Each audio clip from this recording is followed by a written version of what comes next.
ನಮಸ್ಕಾರ. ಈಗ ಸ್ಕೂಲ್ಗಳೆಲ್ಲ ಶುರುವಾಗಿದೆ. ಒಂದಿಬ್ರು ಹುಡುಗರು ಸ್ಕೂಲ್ಗೆ ಆಸ್ ಯೂಶುವಲ್ ಒಂದು ದೊಡ್ಡ ಬ್ಯಾಗು, ಒಂದು 50-60 kg ತೂಕದ ಸ್ಕೂಲ್ಸ್ ಪುಸ್ತಕ ಎಲ್ಲ ಹೊತ್ಕೊಂಡು ಶಾಲೆಗೆ ಹೋಗ್ತಾ ಇದ್ರು. ಆ ಶಾಲೆ ಎದುರುಗಡೆಲ್ಲೇ ಒಂದು ಪಾರ್ಕ್ ಇತ್ತು. ಪಾರ್ಕಲ್ಲಿ ಯಾರೋ ಇಬ್ರು ವಯಸ್ಸಾದವರು, ನಮ್ಮ ಥರ ರಿಟೈರ್ಡ್ ಆಗಿರೋರು ಕೂತ್ಕೊಂಡು ಏನೋ ಹರಟೆ ಹೊಡಿತಾ ಇದ್ರು. ಈ ಹುಡುಗರು ನೋಡಿದ್ರು ಅವ್ರನ್ನ, ಇಬ್ರು ಮಾತಾಡ್ಕೊಂಡ್ರು. ನೋಡಿ, ವಯಸ್ಸಾಗಿರೋರ ಜೀವನ ಎಷ್ಟು ಖುಷಿಯಾಗಿ ಎಷ್ಟು ಚೆನ್ನಾಗಿದೆ. ನಮ್ಮ ಥರ ಅವ್ರ ಈ ಥರ ಮೂಟೆ ಹೊತ್ಕೊಂಡು ಓಡಾಡೋದು ಬೇಕಿಲ್ಲ. ಅಥವಾ ಸ್ಕೂಲ್ನಲ್ಲಿ ಹೋಮ್ವರ್ಕ್ ಕೊಡ್ತಾರೆ, ದಿನ ಬೇಸಿಗೆ ರಜಾ ಬಂದರು ಆ ಕ್ಯಾಂಪು ಈ ಕ್ಯಾಂಪು ಅಂತ ಹೇಳಿ ನಮ್ಮನ್ನ ಫುಲ್ಲು ಸುಸ್ತು ಮಾಡಾಕ್ಬಿಡ್ತಾರೆ. ರಜಾ ಖುಷಿ ಪಡೋಕ್ಕೆ ಬಿಡೋದಿಲ್ಲ. ಎಕ್ಸಾಮ್ನಲ್ಲಿ 100ಕ್ಕೆ 98 ತೆಗೆದ್ರು ಅಮ್ಮ ಬೈತಾರೆ. ಪಕ್ಕದ ಮನೆ ಚಿಂಟು 100ಕ್ಕೆ 100 ತಗೊಂಡಿದ್ದಾನೆ, ನೀನ್ ಯಾಕೆ 2 ಮಾರ್ಕ್ ಕಡಿಮೆ ಅಂತ ಅಮ್ಮನ ಹತ್ರ ಬೈಸ್ಕೋಬೇಕು.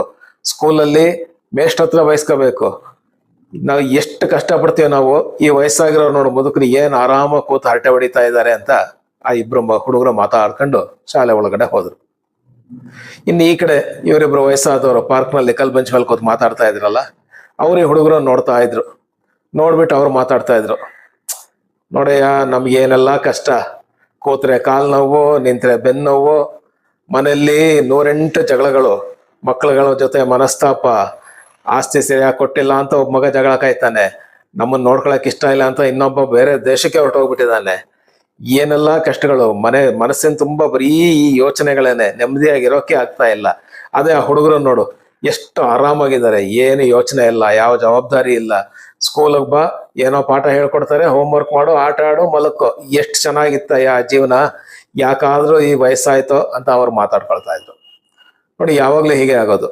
ನಾವು ಮುಂದೆ ಬರೋ ದಿನಗಳ ಬಗ್ಗೆ ಯೋಚನೆ ಮಾಡಿ ಅದು ಚೆನ್ನಾಗಿರುತ್ತೆ ಅನ್ಕೊಳ್ತೀವಿ, ಅಥವಾ ಹಿಂದೆ ಆಗೋಗಿರೋ ಜೀವನ ಎಷ್ಟು ಚೆನ್ನಾಗಿತ್ತಪ್ಪ ನಮ್ಮ ಕಾಲ, ಆಗ ಒಂದಾನೊಂದು ಕಾಲದಲ್ಲಿ ಎಷ್ಟು ಚೆನ್ನಾಗಿದ್ವಿ ನಾವು, ಈಗಲೇ ಕಷ್ಟ ಅಂತೀವಿ. ನಾವು ಒಂದು ಭವಿಷ್ಯದ ಬಗ್ಗೆ ಯೋಚನೆ ಮಾಡ್ತಿರ್ತೀವಿ, ಅಥವಾ ಹಿಂದೆ ಆಗೋಗಿರೋ ಭೂತಕಾಲದ ಬಗ್ಗೆ ಯೋಚನೆ ಮಾಡ್ತಿರ್ತೀವಿ. ಯಾರೂ ಈಗ ಅಂದ್ರೆ ವರ್ತಮಾನ ಕಾಲದಲ್ಲಿ ಈಗಿನ ಜೀವನ ಈಗೇನ್ ನಡೀತಿದೋ ಅದನ್ನ ಅನುಭವಿಸ್ಕೊಂಡು ಆನಂದ ಪಡೋಣ ಅಂತ ನಾವು ಯಾರು ಯೋಚನೆ ಮಾಡೋದಿಲ್ಲ ಅಲ್ವಾ. ನಮಸ್ತೆ.